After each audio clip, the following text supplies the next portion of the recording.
حضرت جی رحمت اللہ علیہ کے انتقال کے بعد میں حضرت جی رحمت اللہ علیہ نے جو شورا بنائی تھی اس شورا میں سے 10 آدمی تھے، اس 10 میں سے 5 نظام الدین میں تھے. تو مولانا میاں جی محراب اور مولانا عمر صاحب رحمت اللہ علیہ کے انتقال کے بعد میں یہ تین بچے، مولانا اظہار صاحب، مولانا زبیر صاحب اور مولانا سعد صاحب. اور یہ مولانا اظہار الحسن صاحب بڑے تھے تو وہ خود ہی چلا رہے تھے مشورے کو، لیکن ان کے انتقال کے بعد میں مولانا زبیر صاحب اور مولانا سعد صاحب یہ دونوں باری باری فیصل بن کر کے ہی مشورے کو چلاتے تھے کہ 3 دن مولانا زبیر صاحب فیصلہ کرتے تھے، 3 دن مولانا سعد صاحب کرتے تھے. تو یہ مشورے کی ترتیب ہے پوری دنیا میں کہ شورا سے کام چلے گا اور فیصل کی تبدیلی کے ساتھ چلے گا. اب اس میں بعض مرتبہ ایسا بھی ہوتا ہے کہ بھئی شورا کی جماعت جو ہے اس کے اندر ساتھی کچھ کم ہو گئے، جیسے حضرت جی رحمت اللہ علیہ نے 10 آدمیوں کی شورا بنائی تھی جس میں سے 8 کم ہو گئے، 2 ہی بچے.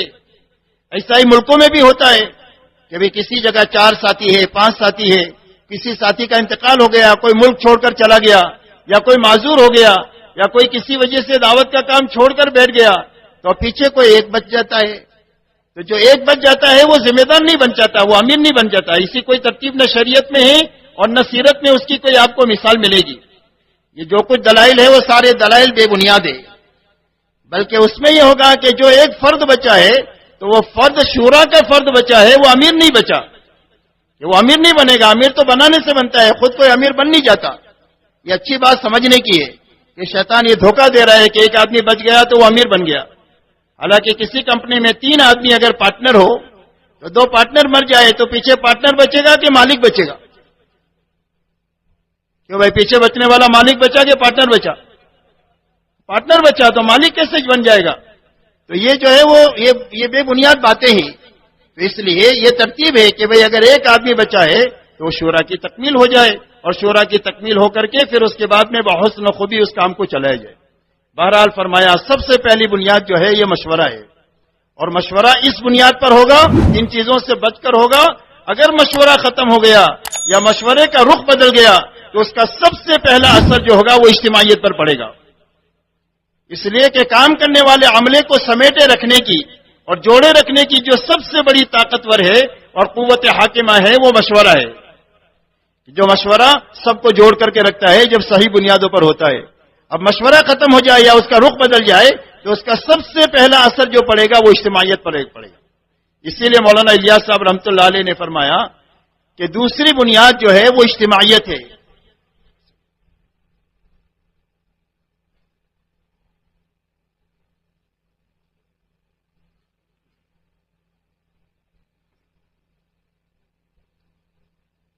دوسری بنیاد جو ہے وہ اجتماعیت ہے کہ جتنے کام کرنے والے ہیں وہ حق پر مجتمع ہو. اجتماعیت حق پر جمع ہونے کا نام ہے چاہے تھوڑے ہوں، اور باطل پر جمع ہونے کا نام تفرقہ ہے چاہے لاکھوں کروڑوں ہوں.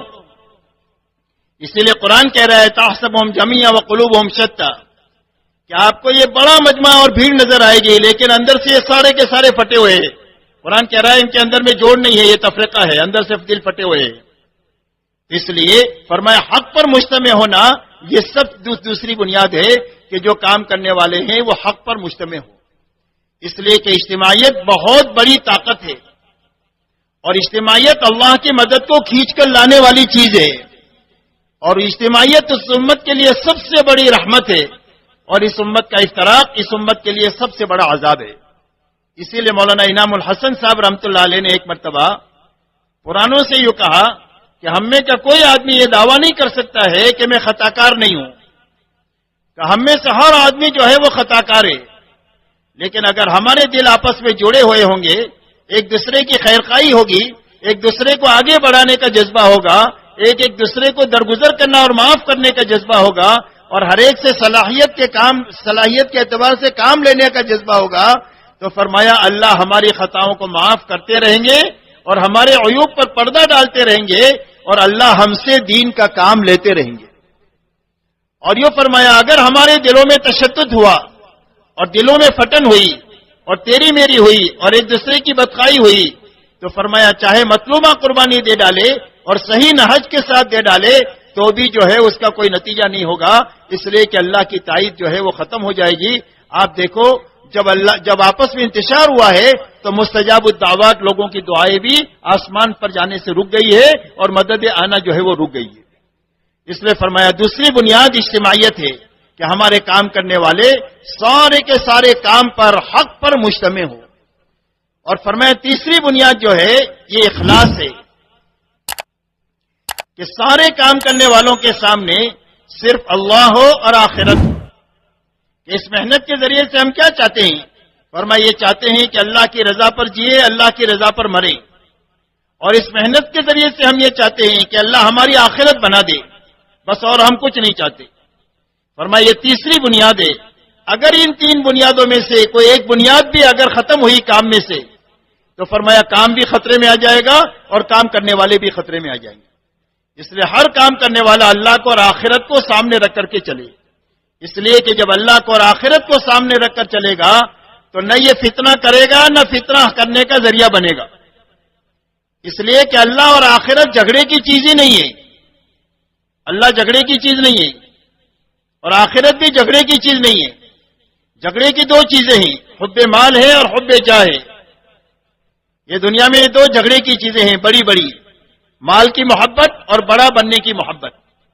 فرمایا جہاں مال کی محبت آئے گی وہاں پر تشدد اور اختلاف شروع ہوگا، اور جہاں بڑا بننے کا جذبہ پیدا ہوگا وہیں پر افتراق اور تشدد جو ہے وہ پیدا ہوگا. ورنہ جہاں آخرت اور اللہ ہے فرمایا وہاں کبھی بھی نہ فتنہ ہوگا اور نہ فتنہ کرنے کا آدمی جو ہے وہ ذریعہ بنے گا. اسی لیے کتابوں میں آتا ہے کہ حضرت عبداللہ ابن عمر رضی اللہ تعالیٰ عنہ ایک مرتبہ ایک جگہ سے تشریف لے جا رہے تھے. دیکھا ایک مجمع بیٹھا ہوا بات چیت کر رہا ہے. اتنے میں ایک بڑا آدمی فاخرہ لباس میں اونٹنی پر، بڑی اچھی اونٹنی کے اوپر، اچھی زین کے اوپر سوار ہو کر کے وہاں اترا ان کے بیچ میں. اور بیٹھتے ہی اس نے یوں کہا کہ اس امر خلافت کا ہم سے زیادہ حقدار کون ہو سکتا ہے؟ یعنی جو خلافت کا مسئلہ ہے سب سے زیادہ حقدار ہم ہیں اس کے. تو حضرت عبداللہ ابن عمر رضی اللہ تعالیٰ عنہ فرماتے ہیں کہ میرے کان میں آواز آئی اس کی، تو میرے دل میں یہ بات آئی کہ میں اس سے کہوں کہ اس امر خلافت کا حقدار وہ ہے جس نے تجھ کو اور تیرے باپ کو مسلمان بنایا، وہ زیادہ حقدار ہے اس کا. لیکن فرمایا مجھے آخرت یاد آ گئی اور جنت کی نعمتیں یاد آ گئی، تو میں نے کہا اپنے کو یہ جھگڑے میں پڑنا نہیں ہے. تو جو اللہ کو اور آخرت کو سامنے رکھ کر چلے گا وہ کبھی جھگڑا کرے گا نہیں، نہ فتنہ کرے گا، نہ امت کو توڑے گا، نہ امت کے توڑنے کا ذریعہ بنے گا.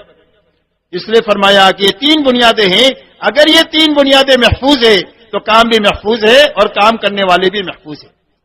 اب میرے محترم دوستو، یہ اتنا عالی کام اللہ تعالیٰ نے ہمیں عطا فرمایا ہے. اب اس کام کو اچھی طرح ہم کو سمجھنا ہے.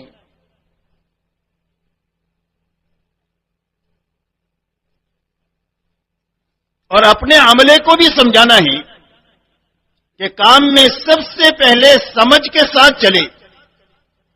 اس لیے کہ ناسمجھی میں بعض مرتبہ ایسا قدم اٹھ جاتا ہے کہ آدمی جو ہے غلط کے ساتھ چمٹ جاتا ہے اور حق سمجھ کر چمٹتا ہے.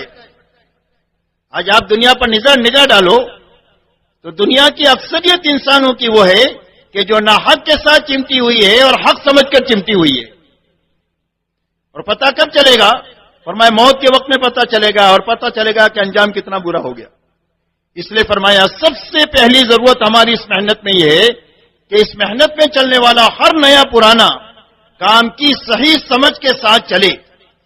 اور کام کی سمجھ صحیح پیدا ہونے کا راستہ اللہ کا تعلق ہے. جتنا اللہ سے تعلق ہمارا بڑھے گا اتنا کام کی سمجھ اللہ تعالی ہماری بڑھائیں گے.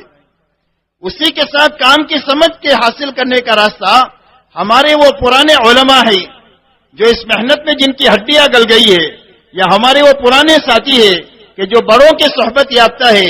فرمایا وہ ہے کہ جن سے کام کی صحیح سمجھ ہم کو ملے گی. اس لیے کہ کام کی صحیح سمجھ پیدا کرنے کے لیے ایک محنت ہے اور ایک صحبت ہے. یہ دونوں چیزیں ہوگی تو آدمی کے اندر کی سمجھ کامل ہوگی. محنت ہے، صحبت نہیں ہے تو آدمی کی سمجھ کامل نہیں ہوگی.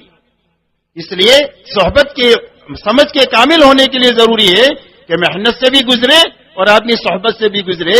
تو جو صحبت یافتہ لوگ ہیں ان کے ذریعے سے کام کی صحیح سمجھ اور کام کی اونچ نیچ کو اچھی طرح سمجھنا، تاکہ ہم حق پر چلیں اور حق پر جیے اور حق پر مرے. اسی لیے حضور صلی اللہ علیہ وسلم کی مسنون دعا میں ہے اللہم ارنا الحق حقا وارزقنا اتباعہ وارنا الباطل باطلا وارزقنا اجتنابہ. اے اللہ حق کا حق ہونا سمجھا دے اور اس پر چلنے کی طاقت عطا فرما دے. یہ دو نعمتیں ہیں مستقل. ایک حق سمجھ میں آنا یہ مستقل ایک نعمت، پھر حق پر چلنے کی طاقت پیدا ہونا یہ مستقل ایک نعمت. ایسا ہی باطل کا باطل ہونا سمجھ میں آئے یہ ایک مستقل نعمت، اور پھر باطل سے بچنے کی طاقت پیدا ہو یہ مستقل نعمت. اس لیے کہ دنیا میں یہ اغراض کی دنیا ہے، اس میں بہت سارے عوارض ایسے ہوتے ہیں کہ آدمی حق سمجھ کر کے بھی حق پر نہیں چل پاتا. پتہ نہیں کیا کیا عوارض ہوتے ہیں. ایسا ہی ایک چیز باطل ہے لیکن اس کے ساتھ باطل سمجھ کر چمٹا ہوا ہوتا ہے عوارض کی وجہ سے، اور آدمی ہمت نہیں کر پاتا. یہاں تک کہ جب انجام آتا ہے تو اس وقت میں خون کے آنسو ہوتا ہے اور اس کے آنسو کا پوچھنے والا کوئی نہیں ہوتا. اس لیے میرے محترم دوستو ہمارا یہ کام ہے اور ہمارے یہ کام کی یہ بنیادیں ہیں. الحمدللہ ثم الحمدللہ یہ پورا کام اپنی صحیح بنیادوں کے ساتھ اور اپنے صحیح اصولوں کے ساتھ اور ساری بد پرہیزیوں سے بچتے ہوئے 3 بزرگوں کے زمانے میں یہ چلتا رہا. مولانا الیاس صاحب رحمۃ اللہ علیہ سے اللہ نے کام کو شروع فرمایا اور مولانا الیاس صاحب نے اپنے آپ کو بھی مٹا دیا اور جو کچھ ان کے پاس تھا اس کو بھی لگا دیا، اور اتنا لگایا کہ نظام الدین میں فاقے آ گئے کہ گلر کے سوا روزہ کھولنے کے لیے کچھ نہیں ہے اور افطاری کے لیے بھی کچھ بھی نہیں ہے. اتنا لگا، اس لیے کہ اس محنت یہ تو محنت لگانے کے لیے ہی ہے، بنانے کے لیے نہیں ہے. کمانے کے لیے دنیا پڑی ہے، پیسہ بنانے کے لیے. یہ محنت دعوت کی تو لگانے ہی کے لیے ہے. کمینہ آدمی وہ ہے جو اس محنت کو دنیا کمانے کا یا بڑا بننے کا ذریعہ بنائے. اس لیے میرے دوستو ایک تو مولانا الیاس صاحب رحمۃ اللہ علیہ نے اپنے آپ کو بھی مٹایا اور اپنے پاس جو تھا اس کو بھی لگا دیا، اور کام کے سوا ان کے ذہن میں کچھ بھی نہیں تھا کہ ایک مرتبہ امت سنبھل جائے، ایک مرتبہ امت جو ہے وہ راہ راست پر آ جائے. اس کے بعد مولانا یوسف صاحب رحمۃ اللہ علیہ کو اللہ تعالیٰ نے مولانا الیاس صاحب کے بعد میں موقع دیا، اور سن 44 میں مولانا الیاس صاحب رحمۃ اللہ علیہ کا انتقال ہو گیا. تقریباً 26 میں کام شروع ہوا ہے، تقریباً 18 سال کام کا موقع ملا جس میں اپنے آپ کو مٹایا گلایا اور اللہ ایک کام کو دھکا دے کر کے گئے. اس کے بعد میں 44 میں انتقال ہوا. اس کے بعد مولانا یوسف صاحب رحمۃ اللہ علیہ کو مولانا الیاس صاحب کی بنائی ہوئی شورا کے ذریعے سے ان کو ذمہ دار طے کیا گیا کہ بھئی اب یہ ذمہ داری سنبھالیں. اور مولانا الیاس یوسف صاحب رحمۃ اللہ علیہ نے بھی پوری دنیا سے اپنے آپ کی نگاہ کو ہٹا کر پوری طرح آخرت کو اور امت کو سامنے رکھ کر اپنے آپ کو اتنا انہماک کے ساتھ لگایا کہ 4 مہینہ نظام الدین کی مسجد میں ایسے گزر جاتے تھے کہ ایک دیوار کے بعد مولانا کا گھر ہے اور 4 مہینے تک مولانا گھر نہیں جاتے تھے. اور جب مولانا گھر پر جاتے تھے تو گھر والوں کی عید ہو جاتی تھی کہ مولانا گھر میں آ گئے. اتنا انہماک کے ساتھ میں کام کو لگایا، اور الحمدللہ آپ جانتے ہیں کہ اللہ تعالیٰ نے ان کے زمانے میں خوب خیر و خوبی کے ساتھ میں ہر قسم کی خرابی سے کام کو بچا کر کے اللہ تعالیٰ نے کام کو آگے بڑھا دیا. اس کے بعد مولانا یوسف صاحب رحمۃ اللہ علیہ کے انتقال کے بعد میں مولانا انعام الحسن صاحب کو مشورے سے امیر بنایا گیا. اس لیے کہ امیر بنتا نہیں ہے شریعت میں، امیر بنایا جاتا ہے اور اہل و حل و عقد کے ذریعے سے بنایا جاتا ہے. کچھ عوام ناسمجھ لوگوں کے کسی کو امیر کہنے کی وجہ سے کوئی امیر نہیں بن جاتا ہے، بلکہ اس کا ایک شرعی طریقہ ہے، وہ شرعی طریقے سے امارت جو ہے وہ وجود میں آتی ہے. بہرحال مولانا انعام الحسن صاحب کو بڑے لوگوں نے مشورے سے ذمہ دار بنایا، اور مولانا انعام الحسن صاحب نے بھی اپنے آپ کو 30 سالہ مٹانے کے ساتھ اس محنت میں چلایا. کبھی دنیا کی طرف جھانک کر کے نہیں دیکھا، بلکہ دنیا وہی سادگی اور وہی ساری چیزوں کے ساتھ کہ جو پہلے تھے آخر تک اسی کے ساتھ میں رہے. یہاں تک کہ ایک مرتبہ شیخ زکریا رحمۃ اللہ علیہ نے ان سے پوچھا کہ مولی انعام آپ کو امارت کے بعد میں کیا ملا، امارت سے کیا ملا؟ تو مولانا انعام صاحب نے یہ فرمایا کہ حضرت پہلے تو اپنی ایک رائے بھی ہوتی تھی، کسی بھی مسئلے میں کوئی رائے ہوتی تھی. امارت کے بعد تو وہ رائے بھی ختم ہو گئی ہے، اب ساتھی مل جل کر کے جو طے کرتے ہیں وہ اس کو کر لیتے ہیں. غرض یہ کہ باوجود اس کے کہ شرعی طریقے پر امیر بنانے کے ان میں کہ کسی نے کسی وقت میں یہ نہیں کہا کہ میں امیر ہوں میری اطاعت کرو. آپ کو کسی کی زندگی میں یہ بات نہیں ملے گی. لیکن ان کی زندگیاں ایسی تھی کہ جس کے نتیجے میں پوری امت کو اللہ نے ان پر مجتمع فرما دیا. اور یہ تینوں بزرگوں کے دور میں الحمدللہ ثم الحمدللہ پورا کام، ایک جو پودا تھا مولانا الیاس صاحب کے زمانے میں، مولانا انعام صاحب کی وفات تک ایک تناور درخت بن گیا جس کی شاخیں دنیا کے سارے ملکوں میں پھیلی ہوئی تھی. اور مولانا انعام صاحب کے 30 سالہ دور میں اللہ نے کام کو دنیا کے کونے کونے میں بالکل صحیح شکل میں پوری خرابیوں سے بچاتے ہوئے اور پوری اجتماعیت کے ساتھ میں اللہ نے پوری دنیا میں پھیلایا. الحمدللہ اللہ تعالیٰ نے اس پودے کو اتنا بڑھا دیا کہ ایک تناور درخت بن گیا.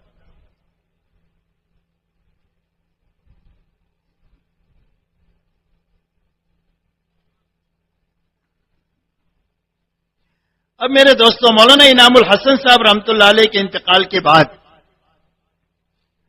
ہمارے منبر سے بجائے بنیادوں پر بات کرنے کے جزیات میں باتیں شروع ہوئی اور بجائے کلیات میں بات کرنے کے فروعات میں باتیں شروع ہوئی. جو طاقت بنیادوں پر لگنی تھی وہ جزیات میں لگنا شروع ہوئی اور اس کی نقل کرنے والے بھی سینکڑوں لوگ جو ہے وہ مل گئے.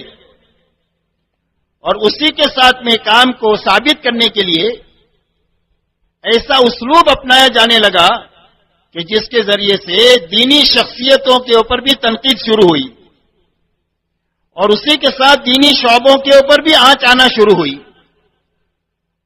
تیسرا میرے دوستوں کام یہ ہوا کہ قرآن اس کام کو ثابت کرنے کے لیے، حالانکہ کام تو پوری طرح ثابت تھا، تینوں بزرگوں کا دور ایسا روزے روشن کی طرح ثابت تھا کہ پورے کام کرنے والے کام پر مجتمع تھے.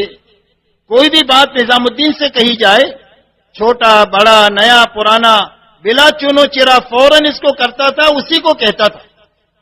سارے علماء حق اور مشائخ اعظام اور سارے ایمان والے کام پر مجتمع ہو گئے تھے. عوام کا اعتماد دن بدن کام پر بڑھتا ہی جا رہا تھا کہ جہاں پر ایک دن کی جماعت نکلتی تھی وہاں سینکڑوں جماعتیں 3 دن کی نکلنے لگی، اور جہاں پر ایک چلے کی جماعت نکالنا مشکل تھا وہاں سینکڑوں جماعتیں نکلنے لگی. یہ عوام کے کام پر اعتماد ہی کی وجہ سے یہ ہوا کہ جس کے نتیجے میں عوام میں کام کا اعتماد بڑھا. لیکن اس کو ثابت کرنے میں بعض مرتبہ ایسی باتیں کہی گئی کہ جس کو علماء نے اور مشائخ نے قرآن اور حدیث کے اندر میں تحریف سمجھا کہ یہ قرآن اور حدیث کی ہمارے جمہور اہل سنت والجماعت نے جو تشریح کیا ہے اس سے ہٹی ہوئی یہ باتیں دعوت کے پلیٹ فارم سے ہو رہی ہے کہ جو اس کے کام کو نقصان پہنچانے والی ہے، فائدہ پہنچانے والی نہیں. اسی کے ساتھ ایک غلط فہمی کے نتیجے میں، غلط فہمی یہ ہے کہ بھئی کوئی زمانہ کام پر ایسا گزرا ہے کہ جس میں جہالت اور ناسمجھی رہی ہے، لہذا جس کی وجہ سے کام کا نقصان ہوا ہے، لہذا میں اپنے زمانے میں کام کو ٹھیک کرنے کے لیے نئی نئی چیزیں بھی چلائی گئی اور وہ نئی نئی چیزیں ایسی چلائی گئی کہ جو ساتھیوں میں اعتماد میں لائے بغیر چلائی گئی. اب ہمارا کام علاقائی کام تو ہے نہیں اور ہمارا کام طبقاتی کام بھی نہیں ہے. علاقائی کام کہتے ہیں کہ بھئی ہندوستان کا کام ہے، تو ہندوستان کا کام تو ہے ہی نہیں. اور طبقاتی کام اس کو کہتے ہیں کہ بھئی یہ تاجروں کا کام ہے. کہانی نہ طبقاتی ہے نہ علاقائی ہے، ہمارا تو کام عالمی ہے اور پوری امت کو سامنے رکھ کر کے ہو رہا ہے. تو اس میں کوئی بھی بات ایسی چلے گی کہ جو عالم لے اور پوری امت اس کو لے. کوئی ایک علاقہ والا اپنی مرضی سے کوئی بات طے کرنا چاہے گا تو وہ نہیں ہو سکتی. اسی لیے مشورے کی طاقت رکھی گئی ہے. اور اسی لیے حضرت جی رحمت اللہ علیہ نے جو شورا بنائی تھی، اس شورا میں جو 10 آدمی تھے اس میں اپنے یہاں کے بھی تھے، پڑوس کے بھی تھے اور بنگلہ دیش کے بھی تھے. اس لیے کہ یہ تینوں ملکوں کا کام معیاری کام ہے. اور جو کوئی بھی ایک آدمی ہو یا ایک جماعت ہو ہمارے اس ملک میں یا کہیں پر بھی وقت لگانے کے لیے آتے ہیں تو ان کی ترتیب یہ بنائی جاتی ہے کہ ایک ایک چلہ یہ تینوں ملکوں میں لگا ہوئے، اس لیے کہ تینوں ملکوں کا معیاری کام ہے. تو وہاں سے کام کی پوری سمجھ تینوں ملکوں میں وقت لگا کر کے لے کر کے جائے.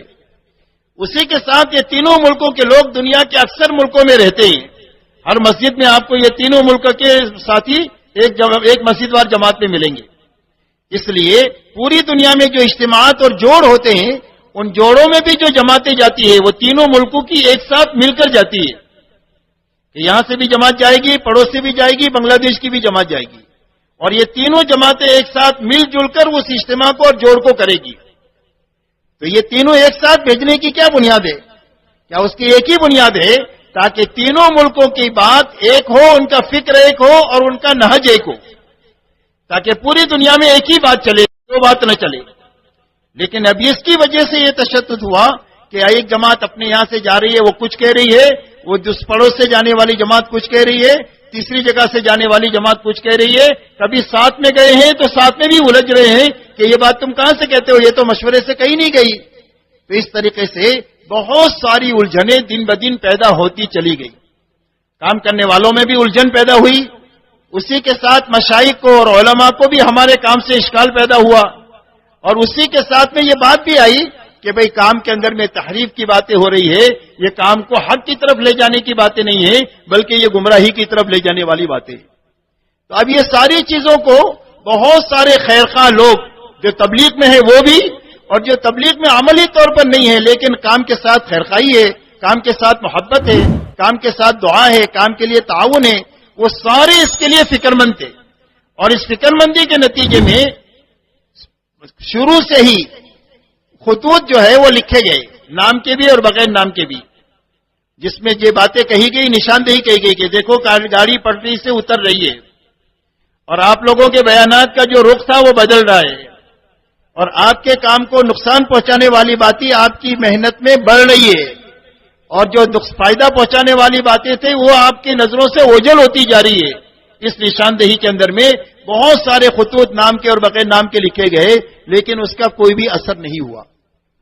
جب نہیں ہوا تو اس کے بعد میں نظام الدین کے کچھ مقیمین علماء اور ہندوستان کے 5-8 بڑے ہمارے پرانے ساتھی جو ہمارے بڑوں کی صحبت یافتہ تھے، انہوں نے مل جل کر کے کئی مرتبہ تحریر اور تقریر ساتھ میں بیٹھ کر کے بھی اور تحریر بھیج کر کے بھی اس باتوں کی طرف نشاندہی کرائی کہ یہ باتیں جس وقت میں ہو رہی ہے اور یہ بہت زیادہ نقصان دہ ہو رہی ہے، اور کل کی تاریخ میں بہت بڑا محاذرائی بھی ہو سکتی ہے، اور ہمارے کام بہت زیادہ خطرات کی طرف جا رہا ہے۔ لہذا اس کے لیے ضرورت یہ ہے کہ حضرت جی رحمت اللہ علیہ نے جو شورا بنائی تھی وہ شورا کی تکمیل ہونی چاہیے، اس لیے کہ اس میں سے 7 آدمی چلے گئے تھے، مولانا زبیر صاحب تھے، مولانا سعد صاحب تھے اور حاجی صاحب تھے۔ تو مولانا زبیر صاحب بھی الحمدللہ تیار ہو گئے تھے اخیر میں کہ بھئی اچھی بات ہے، اس کو بنا لو۔ حاجی صاحب کو بھی خبر بھیجا۔ بہرحال یہ پورا 2 سال تک، اور مولانا زبیر صاحب کے انتقال کے بعد بھی 2 سال تک مسلسل کوشش ہوتی رہی کہ بھئی یہ شورا بن جائے، اور اس شورا بن کر کے ان سارے مسائل کو اچھی طرح غور کرے، اور جو نقصان دہ باتیں ہیں اس کو ختم کریں، اور جو نئی باتیں جو باتیں ضروری ہے اس کو باقی رکھ کر کے پوری دنیا کے کام کو ایک نہج پر لانے کی کوشش کریں۔ لیکن بہرحال 2 سال کی مسلسل کوشش، جس میں خطوط بھی بھیجے گئے اور جس میں بیٹھ کر کے بند کمرے میں مذاکرے بھی کیے گئے اور بڑوں کی طرف سے بیانات میں بھی نشاندہی کی گئی، لیکن اس کے باوجود اس کا کوئی بھی مثبت نتیجہ نہیں نکلا، بلکہ اس کا منفی اثر یہ ہوا کہ بیانات کے اندر میں جو بات بند کمرے میں تھی اس کو مجمع میں لانے کی کوشش کی گئی، اور مجمع میں یہ بات کہی گئی کہ کچھ لوگ مجھ سے مناظرہ کرنے کے لیے آئے تھے، اس کوشش کو مناظرے کا نام دے دیا۔ اسی کے ساتھ میں یہ کہا کہ آ کر مجھ سے کہتے ہیں کہ تو مشورہ نہیں کرتا، تو میں مشورہ کس سے کروں، کوئی کام کرنا ہی نہیں چاہتا۔ تیسری بات یہ کہی کہ آ کر مجھے تجربہ سناتے ہیں، حالانکہ یہ کام تجربے کا نہیں ہے بلکہ یہ تو سیرت کا کام ہے۔ تو یہ تجربہ نہیں سنانے تھے بلکہ 50 سال جو بڑوں نے قرآن اور حدیث اور سیرت کی روشنی میں جو ان کو کام دیا تھا وہ معمول سنا رہے تھے، اس کو تجربے کا نام دے دیا۔ پھر اس کے بعد میں ایک تحریر کے موقع پر فرمایا کہ کچھ پروفیسر لوگ جن کی زندگیاں پوری قرآن انگریزی پڑھنے اور پڑھانے میں گزر گئی ہے، وہ مجھے صحابہ کی زندگی سکھانے کے لیے آئے ہیں۔ بہرحال کوئی مثبت نتیجہ نکلنے کے بجائے اس کا منفی اثر ہی ہوتا گیا اور بڑھتا ہی چلا گیا۔ اب اس کے بعد میں ضرورت محسوس ہوئی کہ بھئی اس کا آگے حل کیا، تو ہمارے یہاں کوئی بھی مسائل دنیا میں عالمی ہیں تو اس کے رکھنے کی 3 جگہیں ہیں۔ ایک جگہ ہمارا حج ہے جس میں ہمارے بڑے جاتے ہیں تینوں ملکوں کے، اور ایک جو ہے وہ پڑوس کا اجتماع ہے، اور ایک جو ہے وہ کاکریل کا اجتماع ہے۔ یہ تینوں اجتماع میں دنیا کے سارے پرانے مشورے والے یہ سب جمع ہوتے ہیں تو وہاں مسائل رکھتے ہیں۔ تو اس وقت میں یہ اس پڑوس کا اجتماع تھا تو وہاں مشورے میں یہ بات رکھی گئی۔ اس مشورے میں رکھ کر کے اس بات کو طے کیا گیا کہ بھئی شورا کی تکمیل ہونی چاہیے۔ حاجی صاحب نے بھی اس کو قبول کیا اور پوری دنیا کے پرانے جو ہے وہ بھی اس پر متفق ہوئے کہ اس کی ضرورت ہے، اس کے بغیر ہمارا کام محفوظ نہیں ہو سکتا ہے، اور اس کے ساتھ میں افہام و تفہیم کی پوری کوشش ہو گئی، اور کوشش کے ساتھ ایک شورا بنی 13 آدمیوں کی۔ بہرحال وہ بھی تسلیم نہیں ہوئی۔ اب تسلیم نہ ہونے کی کیا وجہ ہے وہ تو اللہ ہی جانے، بظاہر اس میں ہمیں تو کوئی بات سمجھ میں ہی نہیں آتی ہے کہ کام کے نقصان کی بات ہو، بظاہر اس میں تو کام کے نفع ہی کی بات ہے کہ بھئی تینوں ملک والے آپس میں مل جل کر کوئی بات کو طے کرے اور ایک صحیح رخ سے اس کام کو دنیا میں چلا۔ بہرحال یہ ساری چیزیں ہوتے ہوتے ہمارے کچھ ساتھیوں سے اپنے ملک کے ساتھیوں نے یوں کہا کہ بھئی آپ لوگ کیا کر رہے ہو، کچھ سمجھ میں آوے، ہم کو تو پتہ چلتا نہیں، دن بدن بات تو بگڑتی ہی جا رہی ہے۔ تو پھر انہوں نے سوچا کہ چلو ہمارے کچھ ساتھیوں کو جمع کر کے کچھ باتیں ان کے سامنے رکھیں۔ چنانچہ کچھ ساتھی ایک جگہ جمع ہوئے، 50-60 ساتھی، اور ان کے سامنے یہ ساری کوشش رکھی کہ ہم نے اتنے خطوط لکھے، اتنی مرتبہ مذاکرے کیے، اور یہ ہوا یہ ہوا یہ ہوا یہ ہوا، لیکن اس کا نتیجہ یہ ہے۔ اب آپ حضرات طے کرو، اگر آپ کہو تو ہم آگے بڑھیں، اور اگر آپ کہو تو ہم یہیں چھوڑ دیں، کام کا جو حشر ہے وہ اللہ تعالیٰ اللہ ہی اس کی حفاظت کرے۔ تو سب متفقہ طور پر یہ طے کیا کہ نہیں، کام کی حفاظت کے لیے ہم کو کوشش چالو رکھنا چاہیے اور اللہ سے دعا مانگتے رہنا چاہیے۔ اسی کے درمیان میں ایک بات یہ ہوئی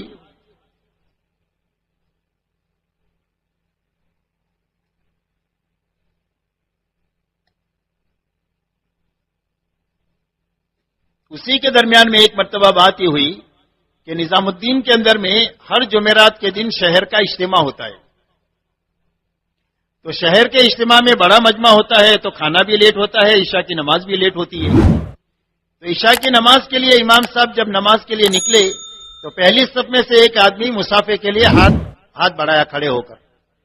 تو امام صاحب نے اس کو مسافہ نہیں کیا، انہوں نے سوچا کہ اس سے کروں گا تو دوسرے کھڑے ہوں گے۔ بہرحال جب مسافہ نہیں کیا تو اس آدمی نے پیچھے سے امام صاحب کو ایسا پکڑ لیا۔ ابھی تک یہ فیصلہ نہیں ہوا کہ دوستی میں پکڑا کہ دشمنی میں پکڑا، لیکن اس نے ایسا پکڑ لیا۔ تو بہرحال لوگوں نے چھوڑا کر کے اس کو لے کر گئے، پولیس میں مارے، پولیس نے جو ہے نا اس کو پاگل سمجھ کر کے چھوڑ دی۔ تحقیق حال کیا تو پتا چلا کہ بھئی اس نے اپنی بیوی کو طلاق دے چکا ہے، 3 مہینے سے یہ گھر سے باہر ہے، اس کا پتہ ہی نہیں یہ کہا ہے۔ ایسا آدمی کی یہ دماغی حالت تھی جس نے یہ کام کیا۔ لیکن اس مسئلے کو اتنا عموم میں دیا کہ ہزاروں کا مجمع بنایا کہ بھئی امام صاحب کی جان کو نقصان کبھی بھی کچھ بھی ہو سکتا ہے، اس لیے حفاظت کے لیے اور پہرے داری کے لیے مجمع کو نظام الدین میں رہنا چاہیے۔ اب ہمارے یہاں پر تقاضے 2 تھے، ایک تو دعوت کا تقاضا اور ایک خدمت کا تقاضا۔ جو کوئی بھی وہاں 2 مہینے میں جاتا تھا یا تو دعوت کے تقاضے کے لیے جاتا تھا یا خدمت کے لیے جاتا تھا۔ اب یہ تیسرا تقاضا شروع ہوا نگرانی کا اور حفاظت کا، اور اس کے لیے 50 آدمیوں کی تشکیلیں ہوئی۔ اب جو لوگ یہاں پر آئے وہ اس نظریے کے ساتھ آئے کہ ہم تو یہاں نگرانی کے لیے آئے، ان کو دعوت سے کوئی سروکار نہیں، اور پھر ان کا ذہن بھی یہ بنا کہ یہ اپنے ہی یہ پرائے ہیں۔ تو اب لوگوں کو دیکھنے کا انداز بھی بدل گیا، کس نظر سے کس کو دیکھ رہے، کس نظر سے کس کو دیکھ رہے۔ بہرحال یہ بات بگڑنا شروع ہوئی، اور پھر اس کے بعد شور شرابہ، مار پیٹ، خون خرابہ، اور پتہ نہیں جو کچھ ہوا وہ آپ کے سامنے ہے۔ اب یہ ساری کوششیں پوری طریقے سے ہوتی رہی، لیکن اس کا کوئی اثر ہوا نہیں، اور آئندہ بھی اس کا کوئی امکان بچا نہیں۔ تو جا کر کے ہمارے بڑوں نے یہ فیصلہ کیا کہ اب موجودہ جو صورتحال ہے کہ جس میں کام خطرات کی طرف جا رہا ہے، اور ہمارے علماء اور مشائخ بھی ہمارے کام سے جو ہے وہ غیر مطمئن ہوتے جا رہے ہیں، ایسے وقت میں اس رخ کے ساتھ چمٹے رہنا یہ کام کی حفاظت میں نہیں ہے بلکہ کام کے لیے نقصان دہ پہلو ہے۔ اب کام کی حفاظت کا کیا راستہ؟